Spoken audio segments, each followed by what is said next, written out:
have both undergraduate and graduate students, and in any given semester we probably have at least 40 young people just here in Fullerton. I've had a lot of different experiences here. I got to work in a group home setting as well as wraparound, so like going into the community and seeing my clients. I've been fortunate enough to work in 3 different departments within Crittenton.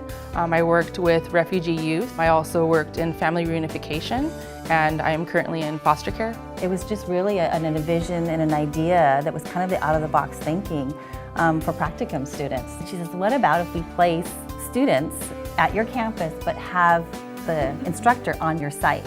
And then from there, it just took off. It just took off. What the students do here is they perform individual, family, and group therapy at a minimum, and they do that on a weekly basis, but then they also do a lot of crisis intervention. And I train them anywhere between 8 and 16 hours, and then they are assigned to a mentor, as well as they meet every single week. And so they talk about their cases and what's going on the campus so that the students can put their finger on the pulse of what's happening. All 12 of them sharing their different experiences when we come together as a group.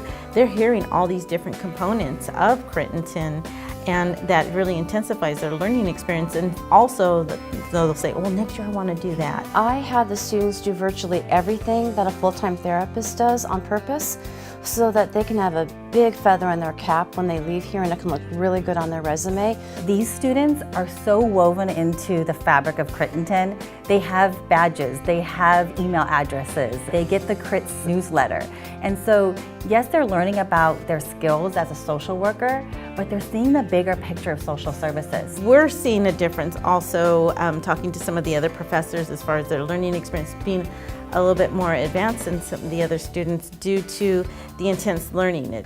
I'm looking at a 2-year resume of other students in the program, and I look at theirs and it looks like they've been here 4. They've had all these job skills. To have an evidence-based practice and be able to demonstrate that and put that on your resume, graduating is just a huge bonus for them. I also love to see how the full-time therapists as their mentors also grow, because you grow whenever you teach. Because by articulating what you're doing and why you're doing it, you reinforce what you are doing. What I have learned in class, now I can input it into the work that I do, so everything's kind of coming back full circle. I've always known I wanted to help people, and I didn't really know exactly how. But after the master's program, and especially after working with the kids at Crittenton, it has really affirmed that this is where I'm supposed to be. I think we have helped hone a much more caring, compassionate, and skilled workforce in human services because of this partnership. It really takes a village to raise a fantastic social worker, and this is an amazing village.